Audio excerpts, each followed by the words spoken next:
Have you ever been to a water park? It's a serious question. Have you ever been to a water park? Maybe sometime during your childhood as you were growing up, maybe in the summer. Maybe you spent the afternoon going down water slides or lounging in a lazy river. Maybe between water slides and the pool, you got an ice cream to cool off. Some of the most common water parks in the United States are Schlitterbahn, Wet n Wild, the ones in Six Flags, Water Country, or the water parks that are in big box name parks like Legoland and Disney World. It's a great way to spend your summer to cool off in the hot heat. But water parks are very, very dangerous. They say it only takes 2 inches of water to drown. And even small bodies of water, like the bathtub, can be deadly to young children. So as a parent, you would think if you're taking your offspring to one of these water parks during the summer, you would be hyper vigilant, keeping an eye on them. But what if you were more concerned about filming and posting lip singing videos and outfit fits of the day and showing off your makeup or even your summer body in your toothpiece, dressed up in full glam, rather than watching your 3-year-old child who's playing in the kiddie pool? Imagine how quickly that can turn dangerous. A life can be lost so easily, especially when your guardian is negligent. Very much more concerned about getting a couple hundred likes and views over watching over you.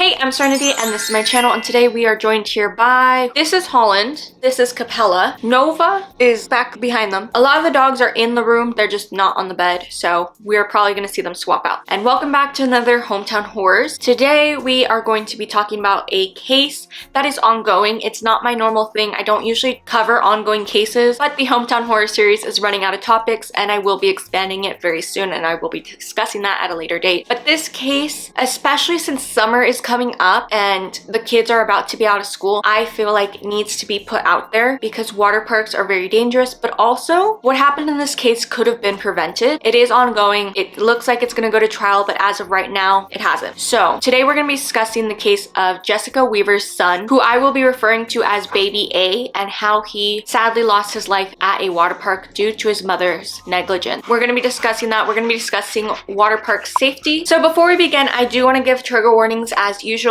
because you need to put yourself first. And those trigger warnings include talks of child abuse, parental negligence, and mentions of drowning. I will not be going into specific details about how the toddler passed, but it will be mentioned. If any of these topics you believe you'd be unable to handle, please stop watching, put yourself first, and I'll see you at a later date with a different video. If I get any information wrong, please kindly let me know down below. It is an ongoing case. There are a bunch of different articles, but they kind of all say kind of the same thing. So let me know down below. I tried to get the information as accurately as possible, but mistakes do happen. And all my sources are linked down below for you to read through. Lastly, this video is an informational research study that I am sharing for academic, entertainment reasons only, and especially as a PSA with this one for child safety. So I mean absolutely no harm to anyone mentioned, especially the victim and the victim's family. So grab your blanket, grab a snack, a drink, and let's get into this video. So a few years back, the city of El Paso, Texas voted to fund the building for 4 different water parks in 4 different parts of the city for the general public to use during the summer. El Paso is nicknamed the Sun City. It easily gets 100, 110 degrees in the summer or higher. It's hot year round. It is currently 92 degrees outside and it's 5 in the afternoon, so it should be cooling off. It's hot year round. We usually only get cold months. The lowest we get is like 30 at night in December, January, maybe February. It's hot here year round. It's a desert. So the city funded the building of water parks. Today's case takes place at Camp Cohen. Camp Cohen was the first one of these water parks to be opened over Memorial Day weekend in 2021. It actually didn't open because, you know, of the Panera Bread incident, but it was completed over Memorial Day weekend. It was built on the abandoned AAA baseball team field just north of the Fort Bliss Army Base in the northeast of El Paso. Now, I wouldn't even call these water parks water parks. The city does not have that much money. Y'all, there's barely roads being fixed out there to make 4 full-blown water parks. On the outskirts of El Paso, as you're going north towards New Mexico, we have a Wet n Wild, and that is a full-blown water park, but it is a long way out for people to travel to during the week. So they built these water parks within neighborhoods, so you can go during the weekend. So I would classify these water parks as mini water parks. These are more of what I would call splash pads, very mini water park, maybe. They are smaller than your average Walmart or Target fit in size. So think of how big a Walmart or Target is. They are a lot smaller than that. So the way Camp Cohen is set up is it has 2 medium-sized water slides, a kiddie pool, a lap pool, you know, to do like Olympic size lap. That pool also has a rock climbing wall in it and a pool. It's one big pool that is separated into the kiddie pool that has a playground in it and like a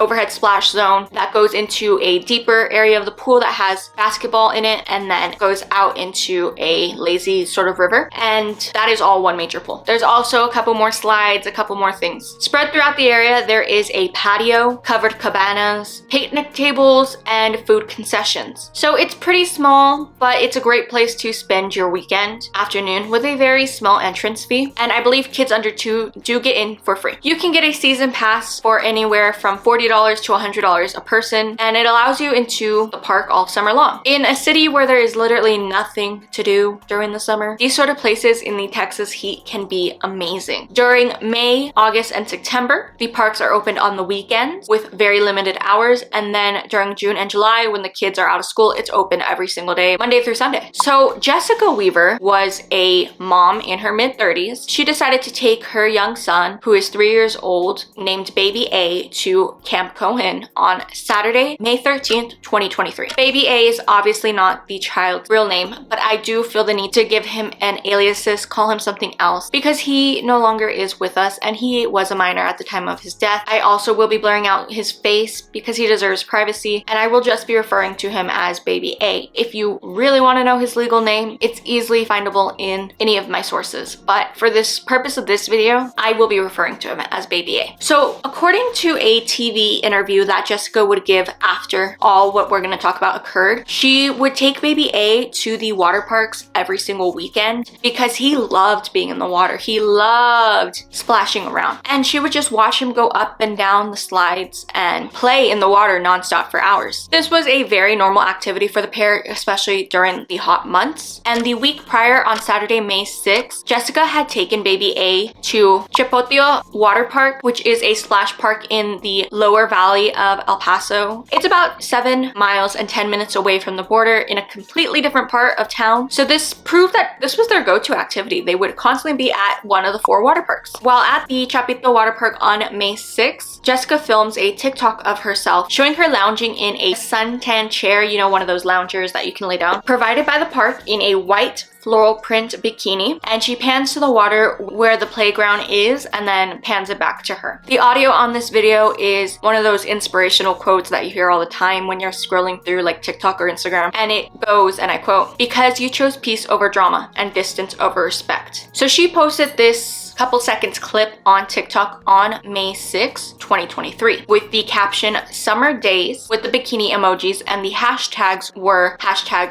FYP, for you, viral, swimsuit, looking good, and summer. Now we are going to watch this video together, and then I'm going to leave it on the screen slowed down so you can see all the details. Because you chose peace over drama and distance over disrespect. At the end of the lounge chair, when you slow the video down, you can see Baby A sitting on the floor, looking towards the water. This was May 6th at Chapatio Water Park. Back to May 13th, a week later, exactly a week later. Jessica and Baby A were at Camp Cohen Water Park in a totally different part of the city. Not far away, but it is a drive away from each other. I don't know what part of the city she lived in, but I just know these 2 parks. All 4 parks are pretty far away from each other, and that is the purpose because El Paso has 5 main boroughs, if you will, 5 main areas of where you can live, and they built a park in 4 of those. So on May 13th, Jessica posted to her Instagram story, which is going to be a very key part. Social media, if you couldn't tell by the title, it's going to be a very key part in this case. She posted an Instagram story showing off her look for the day, kind of twirling her hair around and wearing a new bikini than the week prior. The next story shows Baby A going up and down the stairs for the playground and down the very short slide. There seems to be an adult or a child on the top of these stairs looking over the water, but I don't know if they're a lifeguard. To me, they look like a child, like an older child, maybe watching a sibling or something. But they are not watching Baby A. That's not their responsibility. As Baby A comes out of the short slide, Jessica shouts "good job" at him when he pops out of the water. Good job!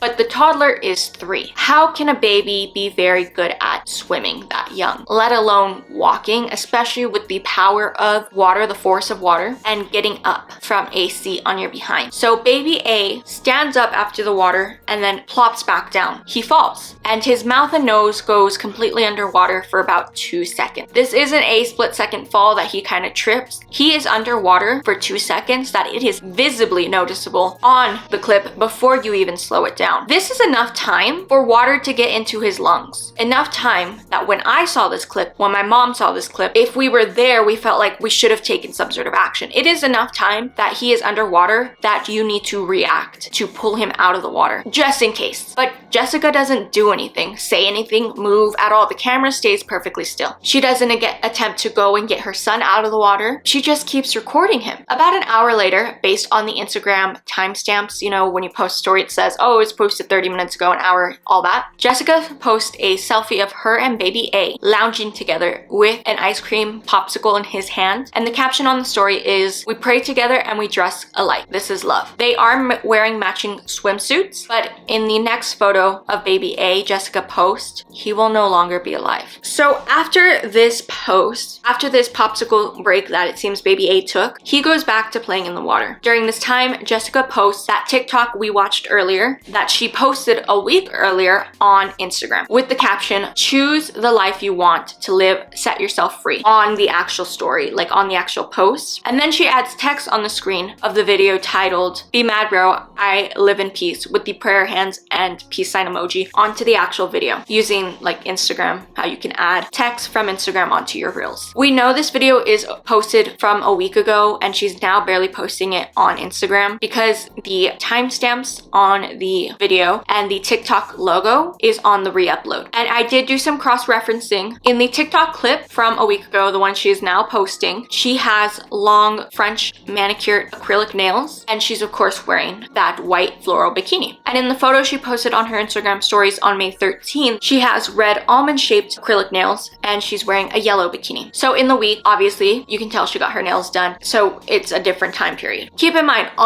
everything I'm gonna tell you, all the social media we have of Jessica, she has never once posted about being in the water. She has never once seen with a towel wrapped around herself with wet hair, like, oh, she got in the water and now she's posting again. Nothing. She's never posted about being in the water, but she's posted her son constantly in the water. At around 5 p.m., a boy was found face down, floating in the water when he got pulled out by a man, not a lifeguard. A witness then would tell authorities that the whistle for everyone to get out of the pools was blown, and it took about 5 more minutes for Jessica to run towards the unresponsive child, not immediately reacting. So it was 5 minutes after the whistles, which if you've ever been to any sort of water park, pool, or whatever, when they blow the whistles, whether they're blowing the whistles that everyone needs to get out, it's time to like clean the water, whatever it is, those are loud. It took her 5 more minutes to respond. So she ran towards the water, kind of got into it in the water, and this was the first time anyone had seen her get into the pools. And then when she realized no one was in the pool, she got out and started looking for her son. Jessica told a local news station at a later date that she had an eye on him, but noticed something was off when she didn't see him go up and down the slide. That is when she began to search for him, when a man holding her son like this pulled him out of the pool. She claimed she began yelling at the lifeguards for an emergency and to get everyone out of the pool. And that was when the whistle was blown, which we know from other witnesses, which I will get into even more later, that is not true. The whistle was already blown and then she responded after that. She didn't respond before that. She goes on to claim, and she doesn't really clarify this, so this is just sort of what I'm inferring, that, and I quote, "They kept saying it is not sealing properly around his mouth, so he is not getting the oxygen he needed, but apparently no one ever said, hey, let's switch the equipment." My guess to this is that employees at the park were trying to give baby A CPR while waiting for an ambulance. CPR is given more calmly now with those pressure tubes,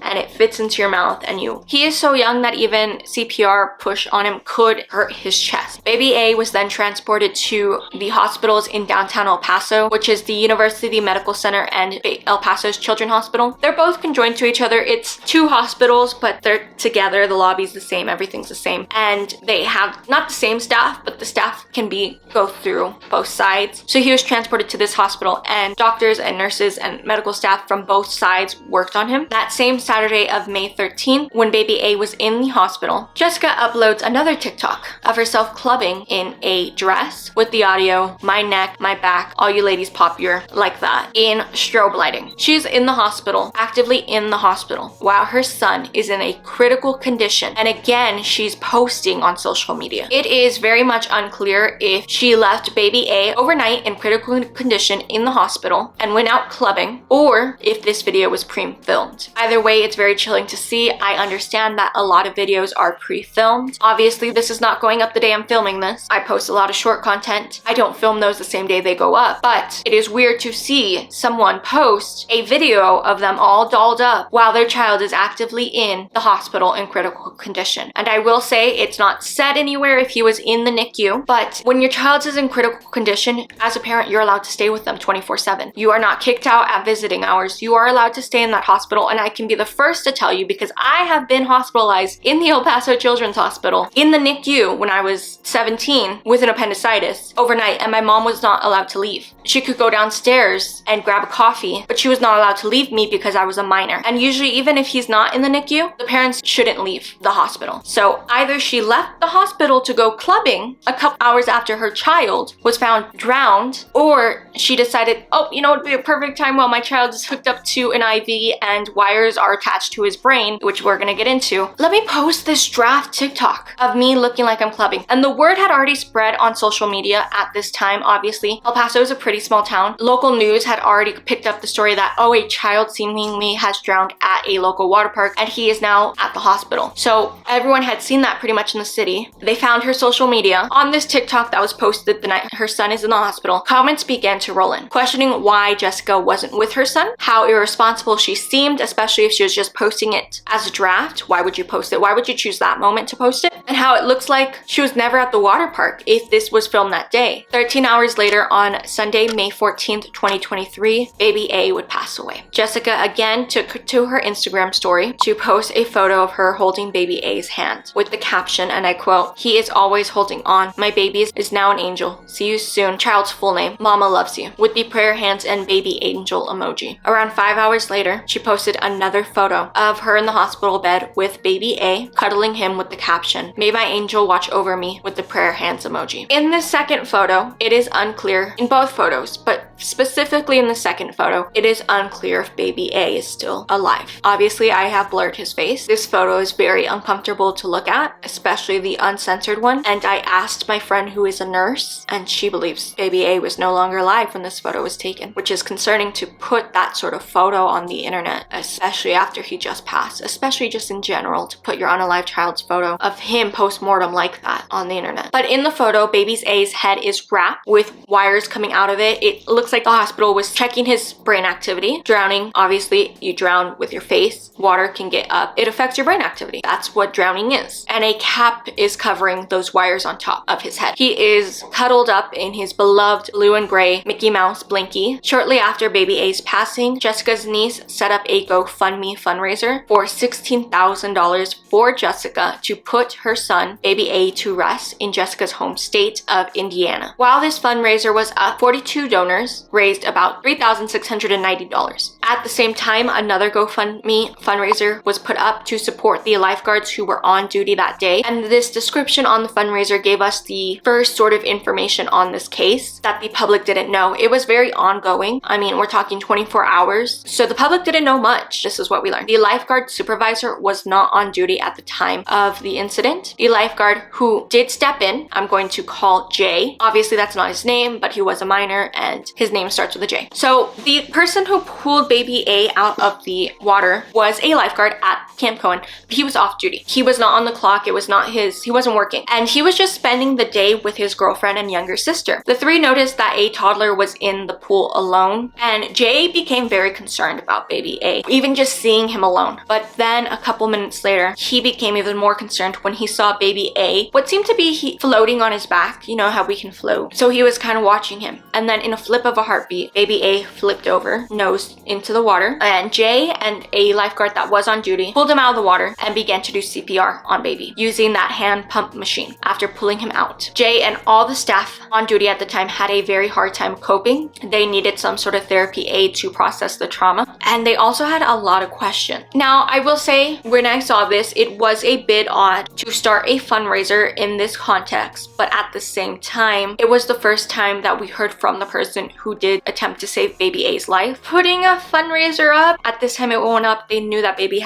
A had passed away, is pretty odd in my opinion, and it was put up by Jay's mom. So I do want to go back to the interview Jessica gave to a local news station after this tragedy that I mentioned earlier, and to me how she seemed to have outed herself as guilty in the situation. We know everyone grieves differently, and if you're saying, Serenity, you're being pretty harsh, well, maybe you'll agree with me near the end of this video. But throughout the whole interview, Jessica's face was very stoic, and she says she didn't know what the man who was holding her son, who he was, if he was a lifeguard or someone that was just there with his family. Now, we know the two men who administered aid were both lifeguards. One was just off duty, so one was in casual clothes. She claims to have began yelling, which led to the whistle being blown after she realized that her son was pulled out of the pool by a stranger, and then that's when the response happened. She never mentioned who called 911, if it was her, but just how traumatizing it was for her. It's always her. It's always about her. If you notice how she types things, it's always me, my, I, and it was very traumatizing for her to watch that. Jessica then concludes the interview talking about baby A's favorite things, which the top #1 thing was Mickey Mouse. He would take his plushies and blankets to school, to church, and anywhere he'd go, even if it was just like grocery shopping. His room was Mickey Mouse themed. He had this blown up like bounce castle of Mickey Mouse. His name was on the wall in Mickey Mouse font. His crib was Mickey Mouse. He loved it. And the interview, it's very short, it's like 2 minutes, concludes with Jessica stating she felt it was important to share her story because she may not be able to get baby A back, but hopefully other lives can be saved in the future. That these water parks can go back and train people better to see what they lacked in, and that is where she thinks the city of El Paso can make sure that no other children lose their life. Very valid. On June 30th though, a little over a month later, Jessica Weaver decided to file a wrongful death lawsuit against the city of El Paso and the tourist committee for the county, which is called Destination El Paso, claiming gross negligence. In the lawsuit, she aimed to sue for $1 million,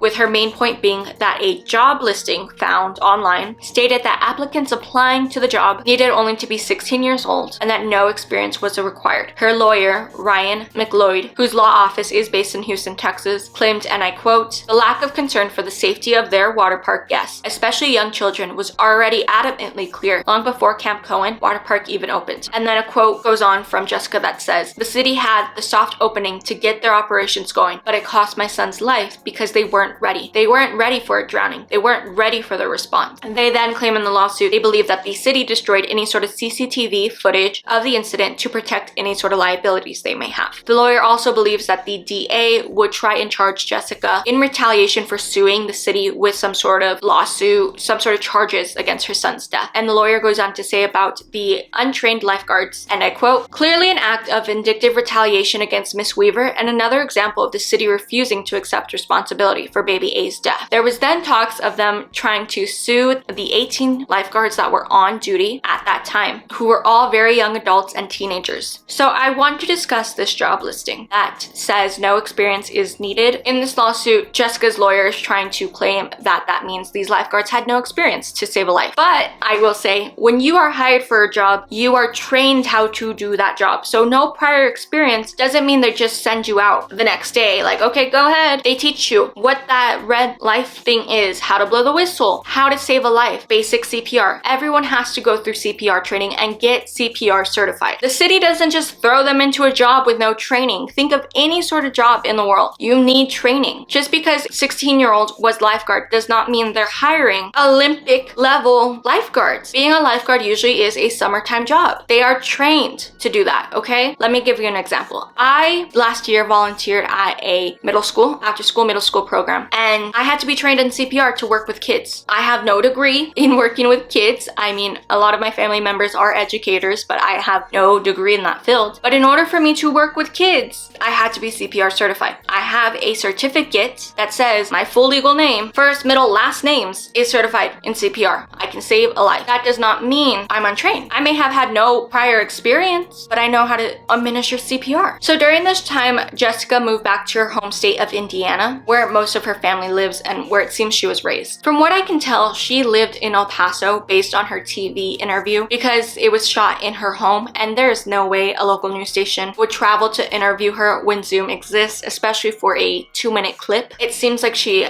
has some sort of house or apartment here in El Paso. Then the second question that came up for me was, where is baby A's father if he's in the picture? Baby A has a different last name than Jessica, and in traditional Mexican households, children get their father's last name even if their father will not be present in their life. On August 30th, 2023, U.S. Marshals in Indiana arrested Jessica Weaver on a fugitive from justice warrant. She was held in Elkhart County Correctional Complex, and then on August 31st, the next day, she signed away her rights on a waiver of extradition, so she would be transported back to El Paso County Jail. The city police put out this statement on the arrest and the investigation, and I quote, "Investigators were able to establish an account of the events leading to the unfortunate passing of baby A and determined that the child's death resulted from neglectful and careless actions and failure to care for the child properly." On September 21st, 2023, Jessica was extradited to El Paso, and she posted bail after being booked in the county jail. Jessica Weaver's bail was set at $100,000, and she bailed out using a surety bond, which in Texas, it is categorized as to cover the cost of damages, legal fees, losses, and other financial obligations that arise if the laws aren't followed or the actions aren't taken. Basically, it means like getting someone to co-sign your bail money, because if you don't have the money or you don't have the credit or whatever to qualify for a bail bond, someone you know can sign off on it, and it's just putting it in writing that you are responsible for the payments. Since formal charges weren't pressed at this time, she was let go on bail, and from what I can see, she still is on bail. She is not in jail. El Paso County District Attorney stated this on the case, and I quote, "As of today, we do not have her case in our office. We have been speaking with the El Paso Police Department, and we do anticipate getting her case in our office very soon." Basically, they were investigating and collecting evidence that the DA's office would then use to file a formal indictment against Jessica Weaver. And there remains a large possibility that she will have to face a jury trial. Her charges at the time of the arrest were the first-degree felony charge of injury to child by omission based on multiple witness testimonies. So let's get into the witness testimonies. The first witness states seeing a woman who matched Jessica's description sitting on a chair outside of the pool on her phone for over an hour, never looking up or paying attention to any of her surroundings. The second witness claims to have seen baby A without his mom and saw Jessica singing along to music coming from her phone, and for around 7 minutes before he was pulled from the water, this is what she was doing. The third witness gave the description that matched Jessica, and reportedly this person who matched Jessica's description repeatedly encouraged baby A to get into the water before walking away and leaving baby A alone. They stated that they saw him try to get into the water using the stairs, but Jessica didn't even stay around to watch to make sure he made it into the pool properly before walking away. The witness claims it also took Jessica 5 minutes to run towards the pool after lifeguards blew the whistle and for everyone to evacuate the water. So it was 5 minutes with everyone out of the water before she even realized, hey, where's my child? She didn't react to the situation immediately. They claim she was sitting on the concrete area that separated the lazy river and jungle gym far away, and at this time CPR was already being performed on baby A when she arrived, and they told Jessica that the child was found underwater. The fourth witness claims they believe that Jessica was at the park by themselves. They never saw her with a child, and she didn't react to the situation immediately. They were shocked to find out that she was actually the mother to baby A when she suddenly jumped into the water. They claimed she was sitting in the concrete area of the park that separated the lazy river from the jungle gym far away, and they never saw her get into the water. This witness claims that they were alarmed to see the way Jessica was acting and how she was so dolled up to be at a water park, full face of makeup, hair done sort of thing, only to see her sit on her phone constantly taking selfies of herself. Every time they sort of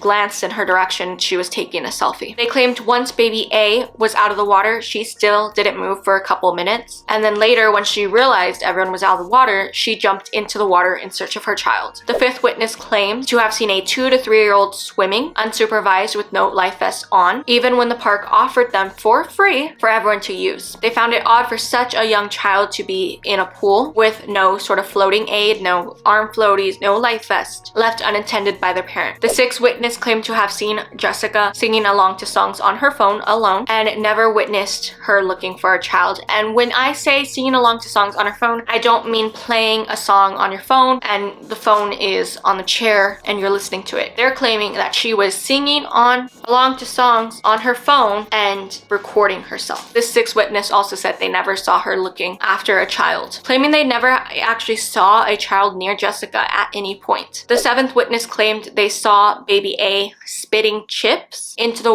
pool, but they couldn't find his parents when they saw what he was doing. They later saw him go towards Jessica, who was very engrossed in her phone, and that's when they learned where baby A's mom was located sitting, and became increasingly concerned because Jessica wasn't around at all or watching baby A while he was in the water. They found it odd that Jessica was at the park alone, mainly using her phone, and never near the child unless he came up to her, especially since he wasn't wearing a life vest. In the arrest report, this person, the last witness, called the police to file a neglectful parent report regarding Jessica's behavior and lack of concern for her child at the park that day. It seemed this person trying to get CPS to investigate, and they were actively trying to prevent any sort of act of drowning by witnessing the neglectful behavior of Jessica's towards baby A that they witnessed for just a couple hours on one single day. All of these statements were taken on May 13th after the ambulance had taken away. Police did ask for statements, and the police were investigating the scene. According to arrest documents, the water park can hold a maximum capacity of 1,460 people, and on May 13th, obviously, according to the park's records, they have to count everyone who comes in. At around 5 p.m., there were about 466 people in the water park, meaning about a third of their capacity, a little less than a third. That meant there were plenty of life vests available for free, again, free for those in attendance. Like I mentioned earlier, there were 18 lifeguards on duty that day. Along the park, they had an array of signage instructing parents that they needed to be with their kids at all times during the park, wherever they are in the park. And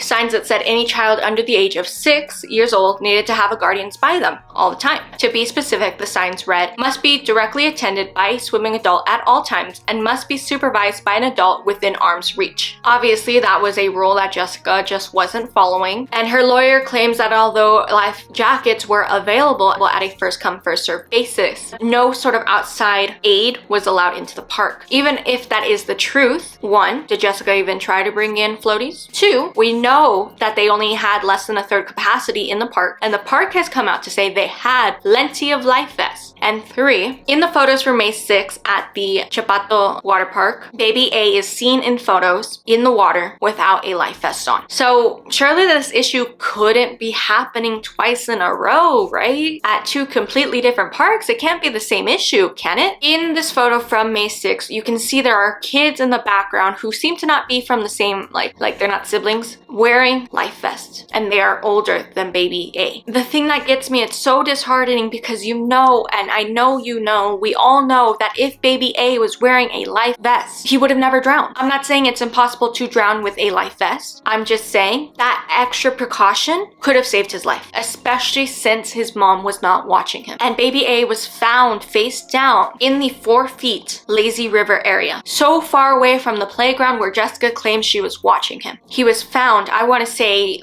15 yards away from where he should have been. And I also want to say that on this little playground area, they have one of those splash buckets where the water fills the bucket and then the bucket tips over and it splashes you.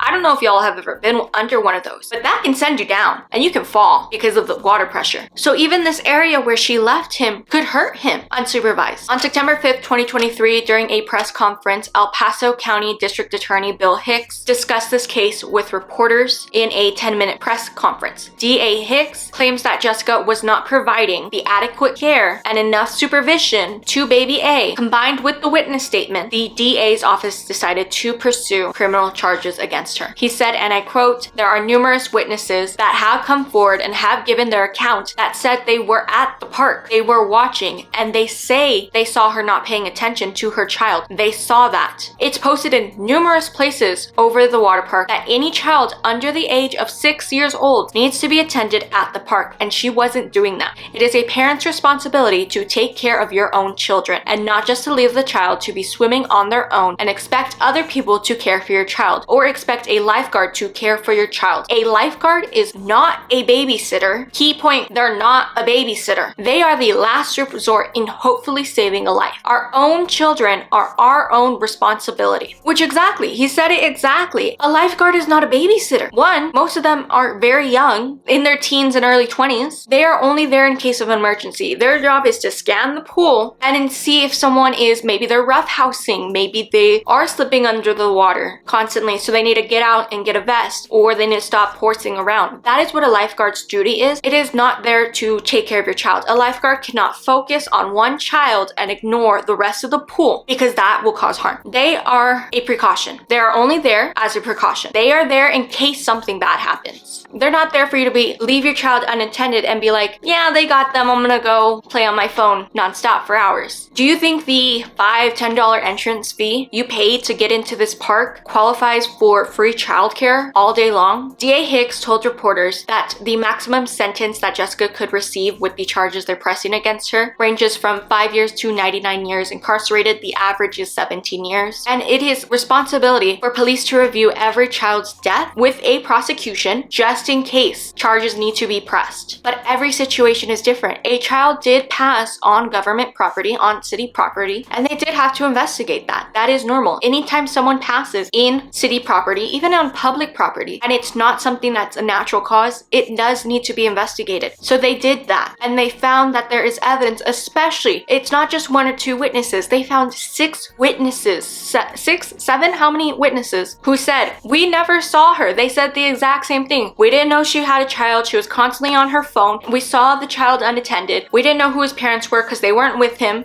He wasn't wearing a life vest. That's multiple people. And then we have further evidence that Jessica posted herself, that I have, that you have seen, that shows the child was unattended. The child was not wearing a life vest. Jessica was too busy lip-syncing into her phone and reposting TikToks on Instagram. He finished the press conference by addressing the lawsuit Jessica is trying to continue against the city, and I quote, I'm not going to lure myself to a back and forth with a civil attorney. This is a criminal proceeding. It's the state of Texas versus Miss Weaver. I do not have anything to say to him. In response to this press conference, Jessica's lawyer, Ryan McLeod, responded that the only reason his client is being charged is because she decided to file a lawsuit against the city of El Paso, and that her arrest is just some sort of political stunt, and that the way they got her from Indiana using US Marshals was just for politics. But he never mentions that after she decided to sue the city, she ran off to Indiana. He also stated that the DA didn't mention that children drown every day in private pools where no lifeguards are on duty or present, and the parents are not charged with negligence. He went on to say that the lifeguards at the water park didn't know how to do their job, nor how to perform medical life-saving measures to keep baby A alive. That these lifeguards had no experience, and that the DA should actually be pressing charges against the 18 lifeguards on duty, not his client. The only reason that his client has charges against her is because she decided to file a lawsuit. That is his reasoning. What I can say is children do drown in private pools. It is common. They drown in bathtubs. Like I said at the beginning of this video, children can drown in 2 inches of water. But that doesn't mean that parents are just left off the hook. Full investigations happen all the time, and many are placed in jail for not watching their child for negligence. Maybe their child wasn't wearing the proper safety equipment. Think of the Kaylee Anthony case, a case that we all should be familiar with, and how her mother, Casey Anthony, was rightfully placed in jail because her child drowned. And then she hit the body, but that is something else. Her child drowned in a private pool, and she was sent to jail, rightfully so. The lawyer is acting like this city needs to be hiring Olympic athletes as lifeguards to watch over the pools. And now all 18 lifeguards are responsible for baby A's death. Does he want to press charges against these young adults? The lifeguards had to evacuate all pools, not just the pool that baby A was found in. They evacuated all the pools. Everything in that water park was evacuated, and everyone had to stand on dry land. The lifeguards were still stationed at their pool because they need to make sure that no one is jumping back into the pool when it is an active stay out of the water situation. So why does it seem like Jessica just wants to sue everyone and it's everyone else's fault? Is she also going to try to sue the hospitals for not being able to save baby A's life? Baby A was found next to the 4 feet lazy river. This pool goes from 1 to 2 feet all the way to 4.5 feet, okay? He was found at the 4 feet lazy river, yards away from the playground. It took him a while to get over there. From the person that pulled them out's account, it seemed like he was swimming over there, floating over there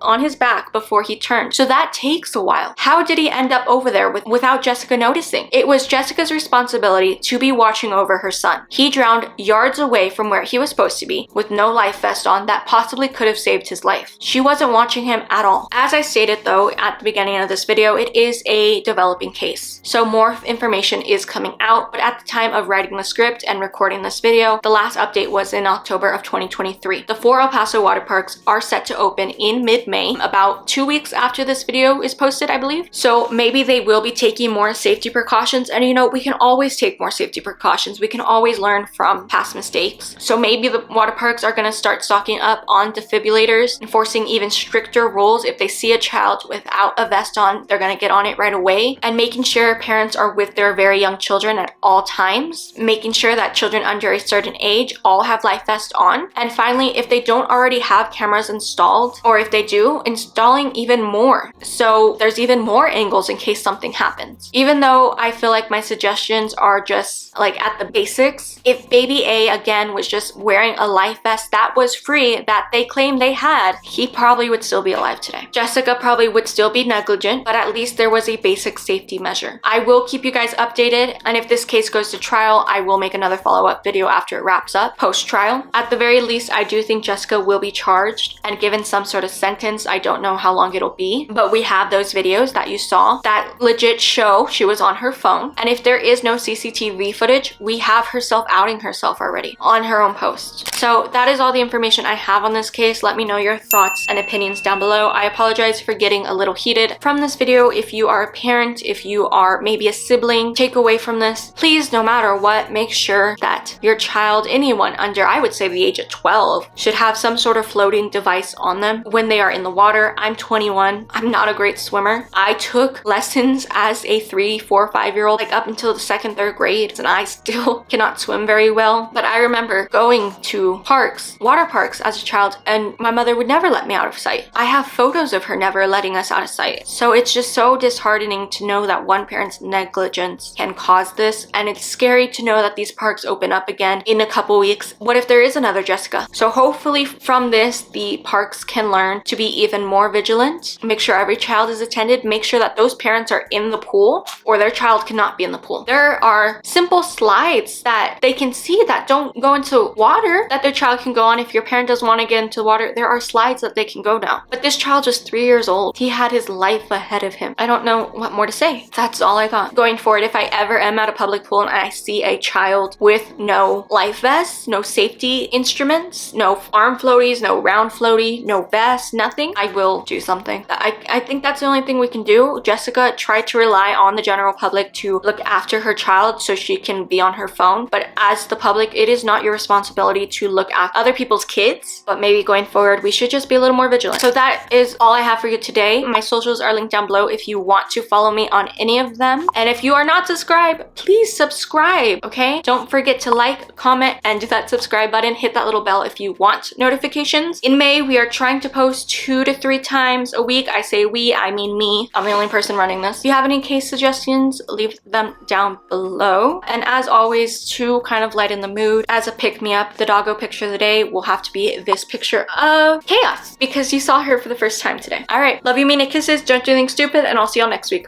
Bye!